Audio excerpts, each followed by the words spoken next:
2 дугаар дэвтэр Эдрид цагийн бичээс 6 дугаар бүлэг Дэлхийн их хувьсгалын тусгал.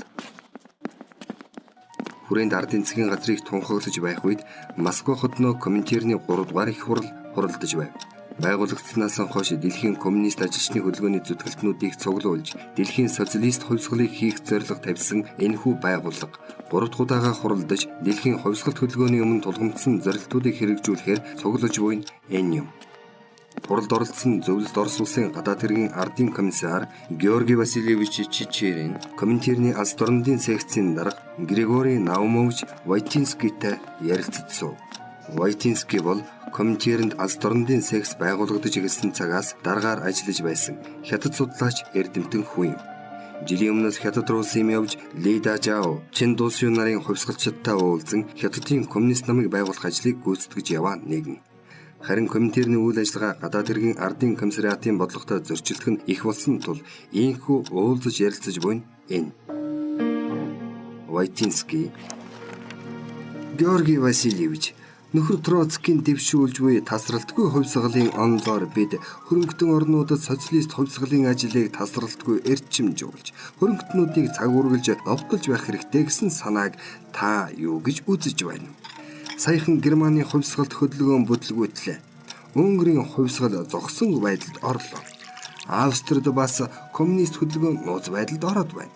Польшийг чөлөөлөх оролдлого бүтлгүй болж улаан айрам их хохирол амсав. Европт хувьсгал зогсон байдалд орж буй энэ цагт Азад дорн дахинд хувьсгалт хөдөлгөөнийг эрчимжүүлж дэлхийн капиталыг дахин довтлох нь зүйтэй гэж Коминтерны удирдлага үзэж байгаа юм. Хэмээхэд Чичерин Григорий Наумович дэлхийн хувьсгалын үйл явц Европт саарч буй талаар нөхөр Ленины илтгэлд дурддагцсанд бид ихээхэн дүгнэлт хийх ёстой.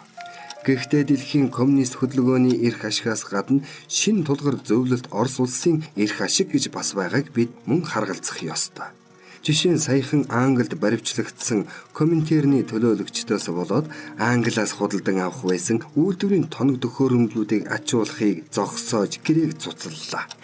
Бид Англиас эдгээр тоног төхөөрөмжүүдийг худалдан авч байж л Харьковын танкны үйлдвэрийг босгоно. Удаан хугацаанд капиталист хүрээлэлд дангаар оршин тогтнох нь тодорхой бол бид хил хязгаараа бэхжүүлэх үйлдвэрлэлээ нэн яралтай хөл дээр нь босгож өөрийн гэсэн буу, зэвсэг, их буу, нисэх онгоц, танк, усан онгоцон үйлдвэрлэж чаддаг болох хэрэгтэй. Ингээд л хоорондоо зөрчилтэй асуудал гараад байгаа юм да. Таны хэлээд байгаа Азийн чиглэлд ч дотроо зөрчилтэй асуудал их байна. Жишээ нь Монголын асуудлыг харъя л да. Хэдхэн хоногийн өмнө Монголын нийслэлийг тентгийн хувьсгалчид улаан цэргийн тусламжтайгаар чөлөөлж ардын засгийг тунхаглаад байна. Одоо хэрхэх вэ гэдэг асуудал үүсээд байна. Хэрэг дэлхийн коммунист хөдөлгөөний эрх ашигаас харах аваас Монголыг нэн даруй дэмжиж хятад дахь хувьсгалт хөдөлгөөнийг дэмжих найдвартай бааз суурь бий болгох хэрэгтэй байдаг. Шинэ залуу зөвлөлт Орос улсын сонирхлоос харах аваас хятадын хувьсгалт хөдөлгөөнд дэндүү нялх Бээжинг милитарист генералууд хяналтандаа байлгасаар байгаа тул хятадтай дипломат харилцаа тогтоож энэ улсыг Японы нөлөө Японоос явуулах зөвлөлт засгийн эсрэг бодлогод автуулахгүй байх чухал байдаг. Ингэтэл хятадтай харилцаа сайжруулахын нэгэн том болцол нь Монголын асуудал болж байна гэлээ. Войтинский толгой дохин зөвшөөрөв. Таны ярьж буйтай санал нийлнэ. Харин хоорондоо зөрчилдөж буй энэ хоёр чиг шугамыг хэрхэн зохицуулах вэ гэдэг асуудал үнэхээр амаргүй байна. Хятад бол хүн ам газар нутаг томтой дэлхийн социалист хувьсгалд асар их ач холбогдолтой гэдэг нь ойлгомжтой. Гоминдан намтай хамтран ажиллах эхний холбоо тогтоохоор ажиллаж л байна. Гонжон мужид овоо бэхжиж хойд зүгийн милитаристуудын эсрэг байлдахаар бэлдэж байна. Тэдний дунд ажиллаж хувьсгал угуулга хийхээр хятадын коммунист намыг бэхжүүлж эхэлж байна. Гэхдээ Гоминданч хятадын коммунист намын коммунистууд нь Монголыг хятадын нэг хэсэг гэж үзсээр байна. Уул нь Монгол бол өвөр Монгол манжуур руу хувьсгалт хөдөлгөөнийг тархах сайн бааз суурь байгаа юм. Хэрэг бид тэдний тусгаар тогтнолыг хятадтай өөрөөр ярьж эхэлвэл юу хувьсгал сонирхох болж Монгол нөхөд биднийхэн эсрэг эргэх аюултай. Гэхэд Чичерин нүдний шилэн засаад та Жанзоолын Фэн Юйсан нарын генералуудтай бид тагнуулын шугамар харилцаж байгааг мэднэ үсттэй. Милитарист генералуудын дотор зөвлөлт Оросд нааштай хандах хүмүүсийг тандаж байгаа шүү дээ. Хаант Оросын тагнуулын шүлжээ энэ бүст устсан. Манайхан өөрсдийн төлөөллөө бий болгож амжаагүй болохоор бидэнд мэдээлэл их дутуу байна. Хэрв зөвлөлт Оросд нааштай хандлагатай хятад генералуудтай холбогдвол Монголын асуудлаар буулт хийх гэж буй маягаар ярихаас өөр замгүй. Гол нь дорнод хятадын төмөр зам Манжуурт зөвлөлт Орос улсын эрх ашгийг хамгаалах аюулгүй байдлыг хангах явдал туйлын чухал юм гэж хариулжээ. Коминтерний хувьд хятадын хувьсгалт хүчин ялах байж Гоминдан намын үзэл баримтлал бодлого чиглэл нь дэлхийн хувьсгалын үзэл санаатай таарах хэсэг нь төдийлөн ойлгомжгүй байсан тэр цагт Монголын хувьсгалт хөдөлгөөнийг дэмжин цаашид хятадын хувьсгалын галыг өрдөх баад суурь болгон ашиглах нь чухал байсан хэрэг. Харин гадаад хэргийн ардын консерват нь Сибирь алс дорнодын аюулгүй байдлыг хангах, зөвлөлт Орос улсыг хүлээн зөвшөөрүүлэх, капиталист улсуудын боолд хаалтыг сэтлэх бүх арга боломжийг хайж байсан тул Монголын асуудлаар хятадтай муудалцах шаардлагагүй гэж үзэж байсан билээ. Бас нэг аюул байсан Монголоос болж хятадтай зэвсэгт мөргөлдөөнд орох үгүй юу гэдэг асуудал байлаа. Ардын засгийн газар Улаанцэргийн хамт Монгол нутагт бүгсэн цагаантнуудын үлдэгдлийг устгаж байх үед Монголын хил дээр генерал Жан Зоолингийн цэргүүд хуралдаж байв. 1920 онд генерал Цао Кунтай хамтран Аньху бүлгийнхний цэргийн хүчийг бод зохиж Бээжинд ерөнхий сайд Дуан Чирэг огцруулж чадсан Жан Зоолинг Бээжингийн шин засгийн газар Манжуур Өвөр Монголын цэргийн командлагчаар томилоод байсан юм. Мөгдөнгийн барх очтой Жан Зоолин Сүүшүжааны цэрэг Монголыг алдсан алдааг залруулна хэмээн зарлаж Монголд цэрэг оруулна хэмээн сүржигнэж байсан цаг үе билээ. Япончуудын дэмжлэгийг авдаг Жан Зоолин Манжуур Өвөр Монголыг нэгтгсэн асар том бүс бий болгоно гэж мөрөөдөж байв.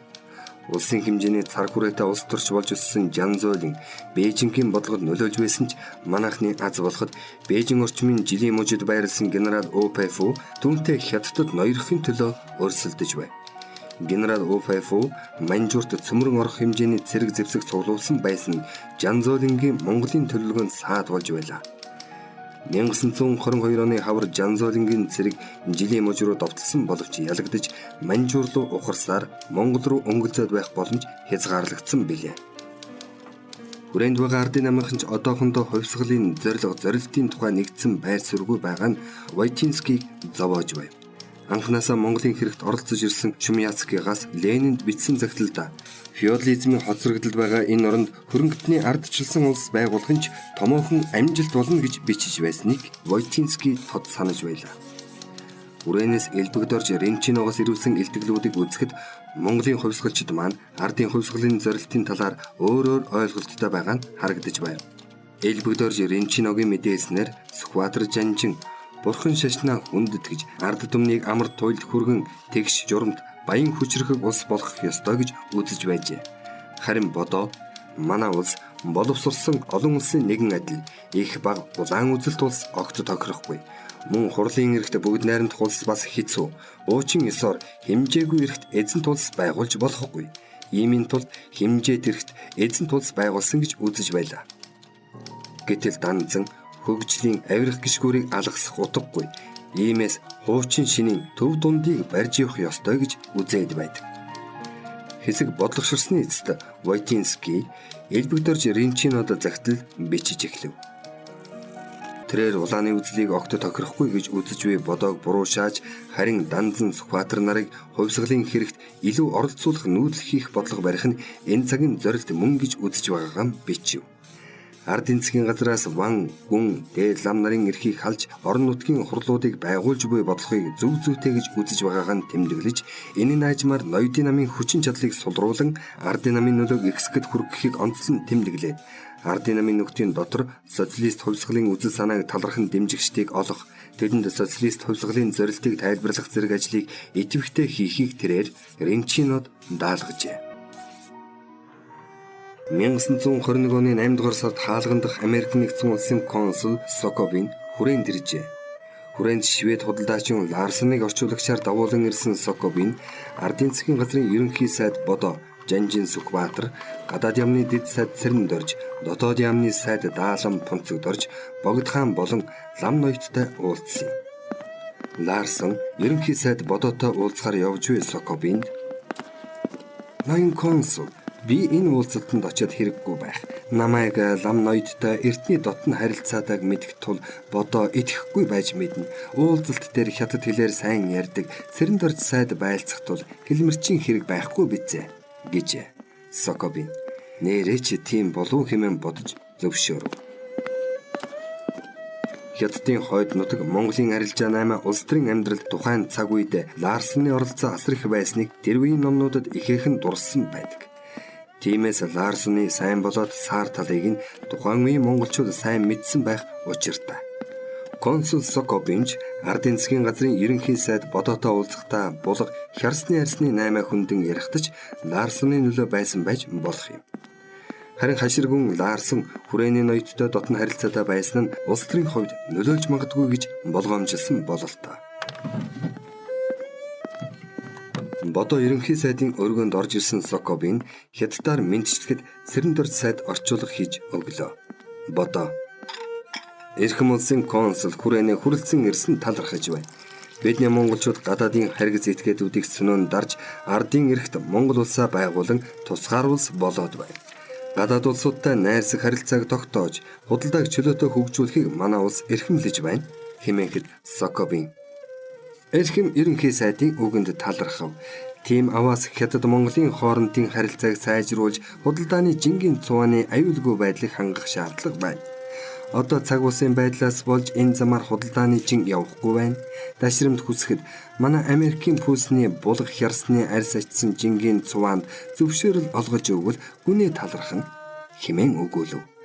Бодоо сайд орчуулагчийг сонссны дараа жинд зөвшөөрөл олголгүй яах вэ?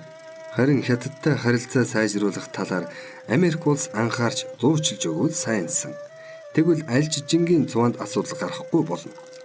Би танд хоёр улсын хооронд найрамдалт харилцаа, худалдааг тогтоох хүсэлтэй бичиг бэлдсэнийг гардуулан өгье гэж бодсон юм гэд бичиг гардуулв. Сокобин бичгийг аваад танай засгийн газар Орос улсын тусламжтай байгуулагдсан гэсэн. Орос улс энэ зуучлах асуудал дээр анхаарахгүй байна уу гэж асуухад бодоо инээмсэглээ. Бидний улс Орос улсын тусламжаар эх орны гадаадын харгисын дарлалаас чөлөөсөн нь үнэн билээ. Бид зөвлөлийн засагт Орос улстай найрамдалт харилцааны гэрээ байгуулахаар удахгүй Москва явах гэж байгаа. Хэдий тийм боловч Америк гүрэн Хятад улсад нөлөөлж Монголын асуудлыг зохицуулахад зууч болоосаа гэж хүснэ гэж хариулв.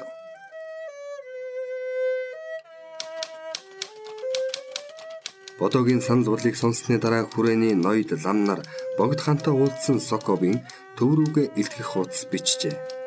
Хүрээний ардын засгийн газар зөвлөлийн засагт Орос улстай улам дотн сох төлөвтэй байгааг бичсэн тэрээр харин лам ноёд эсрэг байр суурьтайгаас гадна Хятадтай харилцаагаа зохицуулах хүсэлтэй байна хэмээгээд 1915 оны Хягтын гэрээний хүрээнд асуудлыг зохицуулж болохоор санагдана гэж бичжээ. Харин ардын засгийн газрын гишүүд бүрэн тусгаар тогтнолыг хүсэн мөрөөдөж байгаагч тэмдэглэсэн байна. Ардын засгийн газрын зөвлөхөөр ажиллаж буй хоёр бурайдын нэг нь коммунист үзэл сурталд орсон бөгөөд байн Орос явдаг гэж мэдээлснийг харахад Элбэгдорж Ренчиног хэлсэн бололтой. Нөгөө зөвлөх нь Цэвэн Жамсрано байсан бололтой. Харамсалтай нь Америк нэгдсэн улсын засгийн газар бодоогийн бичигт хариу өгөөгүй бөгөөд хүрээнд байгуулагдсан ардын засгийн газрыг Хятадын нөхцөл байдлаас хамааран үнэлэхээр болсон бололтой. Тэр цагт Японтой номхон далайд өрсөлдөж эхэлсэн Америк нэгдсэн улсын хувьд Хятадыг татаж, Японы нөлөөнөөс ангид байлгах нь нэгэнт зөвлөлт Оросын нөлөөнд орсон ардын засгийн газрыг хүлээн зөвшөөрөхөөс илүү чухал байсан нь тодорхой. Сокобин Ларсон нар хүрээнээс морцсны дараа ардын засгийн газрын төлөөлөгчд Москваг зорив. Төлөөлөгчдийн бүрэлдэхүүнд намын дарга бөгөөд сангийн сайд Данзан, бүх зэргийн жанжин Сүхбаатар, гадаад явдлын яамны дэд сайд Цэрэндорж, богд хааны төлөөлөгч Жононман Ширнэн Дамдин, Бурайд Эрдэнэбат хаан нар оролцсон хөдөлжээ. Зөвлөлт Орос улсын нийслэл Москва хот руу Сибирийн өргөн ойгоор хурдан галтэргээр урагшлахтаа тэд Орос хүрний хөгжлийг сонирхон цаашдын ирээдүйн талаар хөөрөнсээр яв. Данзан Москвад очиод Монгол орныг чөлөөлөхөд тусалсанд талархал илэрхийлэхээс гадна шинэ тулгар улсаа хөгжүүлэхэд тусламж хүсэх хэрэгтэй юм. Харин урайнхаа бурайдын асуудлыг хөндөд зөвлөлт Орос улс хэрхэн хандах бол гэхэд цэрэндорж улаананч цагаананч урайнхаа бурайдын асуудалд наашгүй хандна да. Харин энэ улаан засагч нь саяхан мэдээлэл гаргаж урайнхаа хязгаарыг эзэрхэхгүй хэмээн мэдгдсэн байна. Тэгэхээр энэ асуудал дээр өөр байр суурьтай байж мэдх юм. Урайнхан зарим ноёд бас Оросд нэгдэн гэсэн байр суурин дээр байна гэсэн мэдээ Улястайгаас жалханц хутагт ирүүлсэн байна лээ. Химээж Сүхбаатар бодлогошронгуй сууж байснаа. Цэргийн тусламж нэн чухал. Урд хил дээр Жанзолингийн цэргүүд ихээр хуралдаж байгаа мэдээ байна. Тэгэхээр улаан цэргийн хэсэгтээ Монголд байлгах өөрийн гэсэн хүчрхэг цэрэгтэй болоход зөвлөлт Оросын тусламж хэрэгтэй байгааг бид заавал онцлох ёстой гэж хэлв. Данзан толгойд өгөж Элбэгдорж Ренчиногийн ярьснаа зөвлөлт Орос улс дайн дуусны дараа ард иргэдээс хүнсний зүйлсийг хүчээр татдаг байсан бодлогоос татгалзаж эдийн засгийг чөлөөлж иргэдээ баян болгох бодлого явуулж байгаа юм байна. Бид ч гэсэн энэ замаар явах ёстой. Иргэн баян бол улс баян гэдэг шүү дээ. Хүндрэлтний жам ёсны замаар түргэн хөгжиж Монгол улсаа баян улс болгох ёстой. Бусдыг мүлжихгүй баяжгтун гэсэн урайг дэвшүүлэх нь зүйтэй хэмээхэд цэрэндорж Жамсраано болгоомжилж хэлэхдээ зөвлөлт засгийн шинэ эдийн засгийн бодлого гэж нь төр зуурын иргэний дайны үеийн хор хохирлоос гарахын тулд авагдаж буй арга хэмжээ гэж байсан. Зөвлөлт засгийн үндсэн бодлого нь өмчийг нийтийн болгож хөгжлийн үндсээ олон нийтийн өмчөд тулгуурлан гаргах сурталтай гин. Манай Монголд тохирохгүй юм дуулдана. Малыг нь хурааж нийтийн өмч болгоно гэдгийг малчин удмын монголчууд ойлгохгүй дээ гэж. Москвад ирсэн төлөөлөгчид Оросын эрдэнэ их нийслэлийн барилга байшинг сонирхож хэд хонсны дараа зөвлөлтийн гадаад иргэн ардын комиссарын газар хэлэлцээ хийж эхлэв. Уулзалтан дээр Данзан нар Монголын талын байр суурийг илэрхийлэв. Ардын засгийн газар Монгол улсыг гадаадын харгисын савраас чөлөөлөхөд зөвлөлийн засагт Орос улсаас тусалсанд гүн талархал илэрхийлэхийн хамт дараах саналуудыг их улсад тавихаар шийдсэн билээ. Монгол улс бүрэн эрхт улс болсныг хятадын талаар зөвшөөрүүлэх талд зөвлөлт Орос улс зуурчилж өгөхийг хүснэ. Мөн зөвлөлт Орос улстай гэрээ байгуулан найрамдалт харилцааг баттгаж худалдаа арилжааг идэвхжүүлэхийг хүснэ. Урайнхан хязгаарыг Монгол улсын бүрэлдэхүүнд оруулан тооцож Монголын харьяат болох хүсэлтэй бурайд нарыг чөлөөтэй хил нэвтрүүлэх нь зүйтэй гэж үзнэ. Монголд байгаа цахилгаан мэдээний хороог манай талд үн төлбөргүй шилжүүлэн цахилгаан шуудангийн хороо байгуулах, ардын журамт цэрэгт зэвсэг хэрэгслэр туслан хүчирхэг цэргийг байгуулахад туслахыг их улсаас хүснэ гэж. Зөвлөлт Оросын гадаад иргэн ардын комиссарын хэлтсийн дарга Духовский та бүхний 50% асуудлыг ойлголоо. Хятадтай хэлэлцээ явуулахад бидний зүгээс зуучлан дэмжих болно. Цахилгаан шуудангийн хороог байгуулахад тусалж ардын цэргийг бэхжүүлэхэд бидний зүгээс цохих тусалцааг үзүүлнэ. Энэ бүхний талаар найрамдлын гэрээг бичиж хоёр талаас харилцан хяная. Урайнхан хязгаарын хувьд зөвлөлт Орос улс энэ нутгийг бүрэлдэхүүнтэй авах бодлогын талаар манай гадаад хэргийн ардын комиссарын зүгээс 9 дугаар сарын 9-нд албан ёсны мэдээлэл хийсэн болно. Цаашд ч уг хязгаарт Орос иргэдийг сууршуулах хуучин хаант Оросын бодлогыг бид халах болно. Харин тусгаар улс байх уу, Монголын бүрэлдэхүүнд орох уу гэдгийг гагцгүй урайнхан ард түмэн шийдэх ёстой гэхэд Данзан хоёр улс харилцан элчин сайд суулгах асуудлыг хэрхэв мөн эрхүү дээдүүд хотноо цаашид монголчуудыг сургаж байх ахуул төлөөлөгч суулгах нь зүйтэй хэмээн үзэж байгаа гэж асуув.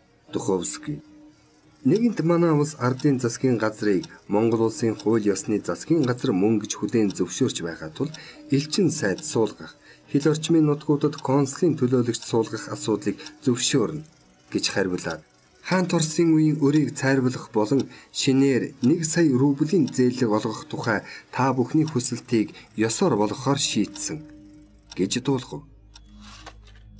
Энэ альчлаар байгуулагдсан Монгол зөвлөлтийн найрамдлын гэрээгээр зөвлөлийн засагт Орос улсын засгийн газраас гагцхүү хуулийн ёсоор эрх барьсан Монголын ардын засгийн газрыг хүлээн зөвшөөрчээ. Зөвлөлт Орос улсаар хүлээн зөвшөөрүүлсэн нь монголчуудын хувьд томоохон амжилт болсон боловч зөвлөлт Орос улсын бодлогод Коминтерны болон гадаад хэргийн ардын комиссариатын хоёр дүмэл бодлого үргэлжилсэн хэвээр байсан юм. Үнэн хэрэгтээ Монголын талаар хаант Орос улсын бодлогын үргэлжлэлийг шинээр байгуулагдсан зөвлөлт Орос улс явуулсаар байсан нь харагддаг бөгөөд дэлхийн хувьсгал хийх бодлогынхон хүрээнд ч Монголыг бамбаа улс болгох бодлогын хүрээнд ч ардын засагт Монгол улсыг дэмжин зарим нааштай алхам хийжээ. Гэхдээ хаант Орос улсад хийсэн 1912-1913 оны айлчлалуудыг бодвол улсынхаа тусгаар тогтнолыг хүлээн зөвшөөрүүлж, элчин сайд нар харилцан суулгахаар тохиролцож, эдийн засгийн болон цэрэг зэвсгийн тусламж авахаар болсон нь том амжилт байлаа. Монголчуудын энэ удаагийн айлчлалыг амжилттай болгоход Шумяцкийн үүрэг их байсныг ташрамд тэмдэглэх ёстой. Зөвлөлт Орос улсын гадаад хэргийн ардын комиссариатын зүгээс Хятадтай яриа хэлэлцээ явагдаж буй энэ үед Монголтой тусдаа гэрээ байгуулах боломжгүй гэж эсэргүүцэж байсан тухай Шумяцки элбэгд орж Ренчинод 1921 оны 11 сард бичсэн захиандаа дурджээ. Бүгдийг хөл дээр нь босгож анхаарлыг нь хандуулж Монголын асуудлаар тодорхой сонирхуулахад хүргэж байлаа. Олон хүнтэй муудалцаж, олонтой нь хэрэлдэж, олон хүнийг шилдэж байж энэ асуудлаар ажиллахад хүрэхэд хүрснийг хүлээн зөвшөөрөхөөс өөр аргагүй. Төв хороо хөдөлмөр батлан хамгаалахын хороо гадаад хэргийн комиссариатыг энэ асуудлаар ажиллах болтол нь шахахад хүрлээ гэж тэрээр бичиж байжээ. Асуудал нь нааштай шийдвэрлэхэд зөвлөлт Орос улсын удирдагч Ленин, гадаад хэргийн ардын комиссар Чичерин нар Шумяцкийг Монголын асуудлыг мэддэг хүн хэмээн хүндэлдэг байсан нь нөлөөлсөн ажээ. 1921 оны 10 дугаар сарын 18-нд Чичерин Ленинд бичгтээ Монголын хувьсгалд засгийн газар нь бидний гарт орсон томоохон хөзөр юм. Энэ засгийн газар байгуулагдсанаар Номхон далайгаас Каспийн тэнгис хүртэлх хувьсгалын эсрэг фронт байгуулах Японы төлөвлөгөөг сарниулж байна. Найрамдалт Монгол улсаар хаагдсан манай асар урт хил аюулгүй болох юм гэж бичсэн нь Шумяцки зөвлөлтийн удирдлагыг ятгах зөв цэгийн олж дарсныг харуулж байна. Энэ үед Хятадын хувьсгалын асуудалд зөвлөлт Орос улсын зүгээс онцгой анхаарч байна. Коминтерны алс орнуудын секцээс шин тулгар байгуулагдсан Хятадын коммунист намыг дэмжиж тэдний боловсон хүчнийг сургах, мөнгөн санхүүгийн дэмжлэг өгөх зэргээр ажиллаж Гоминда намын дарга Сун Яцентай холбоо тогтоон Гоминда намын бодлого чиглэлийг судлан дэмжлэг үзүүлэх хэсгэнд тооцоолж байлаа. Хятадын коммунист намыг Гоминдантай холбоо тогтоолгон тэдний гишүүдийг хувьсгалт тэмцлийн замд оруулах ухуулга хийлгэж байжээ. Харин гадаад хэргийн ардын комиссариатын газар алс орнуудын бүгд найрамд хулстай хамтран Фэн Юсян, ОПФ, Жанзойл нарын генералуудтай холбоо тогтоож дорнод Хятадын төмөр замыг зөвлөлт Оросын мэдэлд байлгах, зарим генералуудыг зөвлөлт Оросын талд татах боломжийг судалж байна. Хятадын улс төрийн хүчнүүдээс холбоо тогтоосон хэсгээ буюу Хятадын коммунист нам Гоминданыг Хятадын дэвшилтэд хүчин гэж үзэж байсан бөгөөд тэдний боловсон хүчнийг зөвлөлт Орос улсад сургаж большевик үзлээр хүмүүжүүлэхийг чухалчилжээ. 1921 онд Дорн дахны хөдөлмөрчдийн коммунист их сургуулийг байгуулан Дорн дахны орнуудад ажиллах боловсон хүчнүүдийг бэлтгэн гаргаж эхэлсэн юм. Энэ сургуулиар бүгд найрамдах Хятад ард улсын удирдагч Дин Сяопин, Лю Шаоцзи, Тайваны ерөнхийлөгч Жиан Цзинго, Вьетнамын удирдагч Хо Ши Мин, Японы коммунист Сиен Катаяма, Туркийн нэрт зохиолч Назим Хикмет, Грекийн коммунист намын дарга Захариадис, Монголын удирдлагад байсан Шижээ Бадрах нар төгсөн гарсан билээ. Эхлээд коммунистуудыг Дорн дахны хөдөлмөрчдийн коммунист их сургууль Гоминданыхныг Сун Яцены нэрмжит сургууль сургадаг байсан бол аажмаар Дорн дахны хөдөлгөөний коммунист их сургуулийн Хятадын секцийг Сун Яцены сургуультай нэгтгэн Хятадын хөдөлмөрчдийн коммунист их сургуулийг байгуулсан бөгөөд энэ сургууль суралцагчдын тоо 700 болтлоо өсжээ.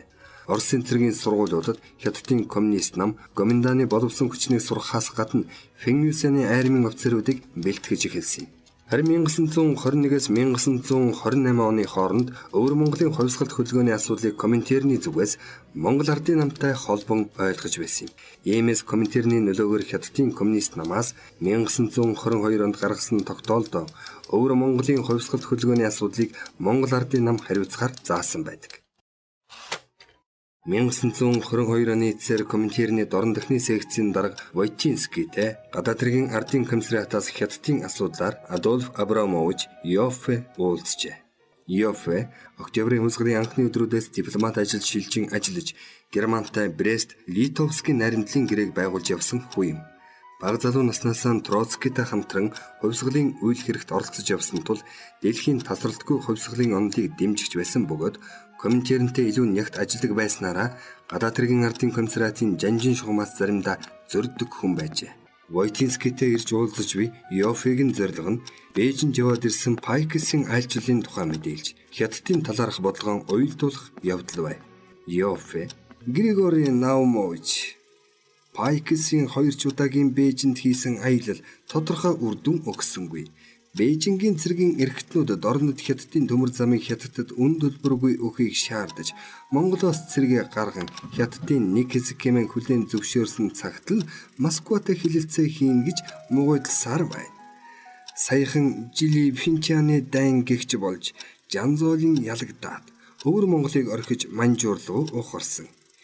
Жили бүлгийн УФФ гэгч генерал их хүчтэй байна. Эдгээр бүлэглүүдийн хооронд юу болоод байгаагийн учрыг бид сайтар ухахгүй л байна. Та Хятад судлаач хүний хувьд сайн мэдэх тул тайлбарлаж өгөөч гэж хүсэхэд Войтинский Адольф Абрамович анх Манжин хааны зарилгаар орчин үеийн зэвсгэлсэн байнгын армийг байгуулж эхлээд Бэяны цэргийн сургуулийг төгссөн офицеруудаас бүрдүүлж Бэяны арми гэж нэрлэн генерал Юан Шикайг захирагчаар нь тавьсан. Хятад хэл мужаараа олон янзын аялагтай тул энэ армийн офицеруудыг хэлний бэрхшээлд оруулахгүй хэмээн нэг мужийнхныг цуг томилдог байснаас анху мужийн офицерууд Сүүшүжан Дуанчиру нарыг тойрон нэг бүлэглэл.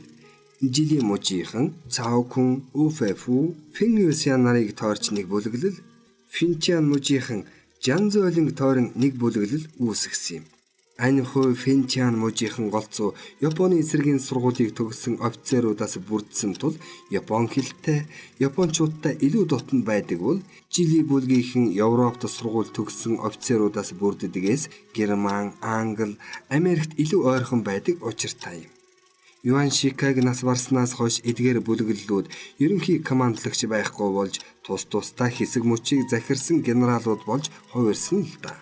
Харин Бээжинд ноёрхлоо тогтоохын төлөө энэ гурван бүлэг голчлон тэмцэлдэж байгаа болохоос Гоминзун, Шанси, Шинжаан, Цинхай, Нинся, Гансу мужийнхан гээд офицеруудын жижиг бүлэглэл олон бий. Тэд цөм нэг мужийг хянаж томоохон бүлэглүүдтэй яриа хэлэлцээ хийж томчуудын зодооны үеэр өөртөө ашигтайг нь дагах маягаар оршин тогтнож байна гэж ярьжээ. Йоффе ойлгоход том бэрхшээлтэй юм. Харин өмнө зүг сун ятсны гол нь дэмждгийн учир юу хэмээн асуухад Войтинский сун ятсын өөрөө Гуанду мужийн хүн хувьсгалын ажлаа эхлэхэд нэг нутгийнх нь эхлээд дэмжсэн талч бий. Нөгөө дээгүүр манж гүрэн эхлэн байгуулсан Бэяны армийнхан голцоо хойд мужийнхнаас бүрдсэн. Хойд Хятад бол дээр үеэс зөрчдийн алтан улсын бүрэлдэхүүнд байсан. Харин өмнө зүгт сүн улс гэж тусдаа байгаад монголчуудад сүлд эзлэгдсэн. Иймээс хойд өмнөдийн зөрчил үүнд бас нөлөөлж буй гэжээ. Энэ хятадуудын учрыг олоход хэцүү юм а гэж бодсон Йоффе. Комендантай та бүхэн ажиллаж байгаа. Харин хойд мужийн генералуудтай ажиллах үед их төвөгтэй байна. Энэ бүлэглүүдийн мөн чанарыг ойлгож харилцах их хүндрэлтэй юм хэмээхэд Войтинский ойлголгүй яах вэ? Та бүхэн зарим генералуудыг социалист үзэлтэй гэж ойлгосон явдал байх шиг. Жили бүлгийн Финюсян генерал Христосын социалист үзэлтэй тул аажмаар манай үзэл бодолд ойртож мэдэх магадлалтай. Жанзоолин бол ашиг хонжоо харж л бидэнтэй хэлэлцээ хийнэ. Ялангуяа Жили бүлгийнхэнд ялагдчихсан байгаа одоо цагт тэр дорнод Хятадын төмөр замаас болж бидэнтэй муудалцаж хоёр талаас сан шахуулахыг хүсэхгүй байна. Та харин энэ талаар тусгай албаны сайн тагнуулж эйтин гомтой уулзаж ярилцвал илүү нарийн ойлголт авна да хэмээн хариулжээ. Христосын социализм. Христос шашны уламжлалт ёс зүг социалист эдийн засгийн онолтой уялдуулан хөгжүүлж болох тухай үзэл. Неро, Пабло Пикассо нар энэ үзлийг дэмжигчд байжээ. Хятадд Мао Зэдун нэг хэсэг бас энэ үзлийг сонирхож байсан юм.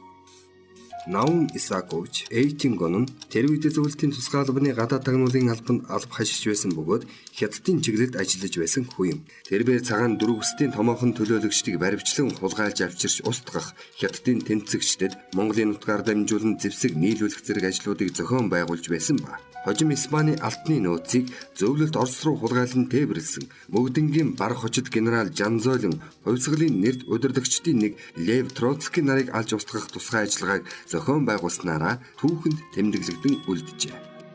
Йоффе Эйтингонтой уулзаж ярилцъя хэмээгээд Войтинскийгаас Монголын асуудлаар Бээжинд хэлэлцээр явуулахад хэрхэн үзэх талаар лавлав. Войтинский Жанзойлин угаасаа Монголыг хятадын хэсэг гэж үздэг хүн. УПФ-ч мөн адил. Тэгэхээр таны хувьд Хягтын 1915 оны хэлэлцээрийн чиг шугамыг баримталж харьцахаас өөр замгүй. Харин бид 1918 онд уг хэлэлцээрийг хүчингүйгээр зарлчихсан тул яриа хэлэлцээ их л төвөгтэй болох байх. Гоминданыхантай бид харилцахад Монголын асуудал бас л төвөг учруулж байна. Сун Яцен Монголыг хятадын нэг хэсэг хэмээн үзэж байна гэхэд Йоффе бидэнд хятад улс хэрэгтэй байна. Монгол мэтийн жижиг хязгаарын талаар буулт хийвэл ямар вэ гэж үзэх хүмүүс гадаад хэргийн ардын комиссариатад их бий хэмэв. Войтинский толгойс ихсэрч Адольф Абрамович нэгдүгürt асар их нутагтай энэ улс бидэнд хэрэгтэй. Байгалийн чанд дах төмөр замын аюулгүй байдалч их чухал үүрэгтэй. Бид Чехийн бослогын сургамжийг мартахгүй байх ёстойгоос гадна барон Гэрэнч Монголоос энэ төмөр зам руу дайрч байсныг санах хэрэгтэй. Нэгдүгээр дайны үед фронтод олзлогдсон Чех цэргүүдийг Чех дайнаас гарсны дараа нутаг буцаахаар Владивосток руу төмөр замаар тээвэрлэж цааш нь далайгаар тээвэрлэх гэж байлаа. Чех цэргүүд Сибирийн төмөр замаар тээвэрлэгдэж байх үед Октябрийн хувьсгал гарсан юм. Сибирт байсан Чехууд бослог гарган төмөр замыг эзэлснээс Сибирь төвөөсөө таслагдсан бүхэлдээ цагаантнуудын мэдлд орсон юм. Монгол орон хятадд хувьсгал ялахад манай найдвартай төшиж бааз болох утгаараач хэрэгтэй. Баргад ардын намынхантай хамтран биднийг дэмжиж байгаа хувьсгалт хөдөлгөөнч цаашид баргыг манай нөлөөд байлгаж дорнод хятадын төмөр замын аюулгүй байдлыг хангах боломжтой. Хүрээнд байгаа ардын засгийн газрынхан зөвлөлт Орост их нааштай хандаж байгаа нь энэ том нутагт манай нөлөөллийг хангахтаж чухал үүрэгтэй байна. Хойд мужийн генералууд хоорондоо дайсагналцаж буй тул одоогор Монголд дайрч орж бидэнтэй муудалцах боломжгүй байгаагч тооцох хэрэгтэй. Гэхэд Йоффе нэмсэглэн феодлын хоцрогдсон энэ улсыг хизээ социалист улс болно гэж та бүхэн найдаж байгаа юм бэ? гэж асуухад Войтинский таны хэлж буй үнэн Монголд одоогор хөрөнгөдний ардчилсан гэж үзэхээр өөрчлөлтүүд л хийгдэж байна. Ван гүн лам нарын эрхийг хязгаарлан орон нутгийн хэргийг ардын хурлууд мэдхээр болгон өөрчилж буй нэг талаас том ноёд лам нарын нөлөөллийг хязгаарлаж ардын намын байр суурийг бэхжүүлж буй алхам. Нөгөө талаар феодлын байгууллаас хөрөнгөтний ардчилсан байгуулалт шилжиж эхэлж буй хэрэг. Эдийн засгийн хувьд ч гэсэн орон нутгийн хөрөнгөтнүүд бий болох явц ажиглагдж байна. Бидж гэсэн иргэний дайны дараа сэргийн коммунизмын бодлогоос татгалзсан шинэ эдийн засгийн бодлого явуулж байгаа шүү дээ. Монголын удирдагчдын цаашдын хөгжлийн үзэл бодол социалист үзэл бодлоос хол байгаа хэдий ч ихэнх үеийн энэ удирдагчдын араас залгах шинэ удирдагчдыг бид төрүүлэн гаргах юм бол энэ орон айжмаар бидний үзлийг хүлээн зөвшөөрөх болно гэж хариулжээ. Йоффегийн байр суурь. Адольф Абрамович Йоффе 1923 онд Сун Яцентэй хэлэлцээ хийгээд хятадыг татаж авахын тулд Монголын асуудлаар буулт хийх хэрэгтэй гэж үзэж байгаа Оросын коммунист намд мэдэгдэхэд Сталин улаан армийг Монголоос гаргах асуудлыг Монголын оролцоогүйгээр шийдэж болохгүй гэж хариу өгч байжээ. Коминтернээс энэ үед Монголд явуулж байсан бодлого нь нэг талаас шинэ Монгол улсыг өвөр Монгол, бараг Шинжаан болон цаашилбал хятадд социалист хувьсгалын үзлийг түгээх бааз суурь болгон ашиглах. Зөвлөлт Орос улсын хэлийг тухайлбал Транссибирийн төмөр замын аюулгүй байдлыг хамгаалах Бамбай бүс болгон хамгаалах зорилготой байсан бол нөгөө талаас дотоодод хөрөнгөдний ардчилсан чиглэлийн өөрчлөлтийг хийж аажмаар зөвлөлтжүүлэх үйл явцад бэлтгэх. Энэ бодлогыг эсэргүүцсэн Монголын удирдагчдыг сольж дэмжих удирдлага бий болгохын тулд дотоод тэмцэл дээр нь тоглох, тийм тэмцэл байхгүй аваас үүсгэх явдал байсан нь тодорхой харагддаг. Монголын тухайн үеийн удирдлага зөвлөлт Оросын энэхүү сонирхол дээр тулгуурлан Монгол улсынхаа тусгаар тогтнолыг хүлээн зөвшөөрүүлэх, хятадын занал хийлийн эсрэг аюулгүй байдлын баталгаа болгон ашиглах, улсын эдийн засаг батлан хамгаалах хүчин чадлыг бэхжүүлж авах бодлого явуулж байлаа. Харин үе үеийн монголчуудын түүхэнд давтагддаг дотоодын эв нэгдэлгүй байдал айжмаар комментарны буюу гадны нөлөө бүрэн тогтоход хүргэсэн гонигт түүхэнд хүргэсэн бүлгөө.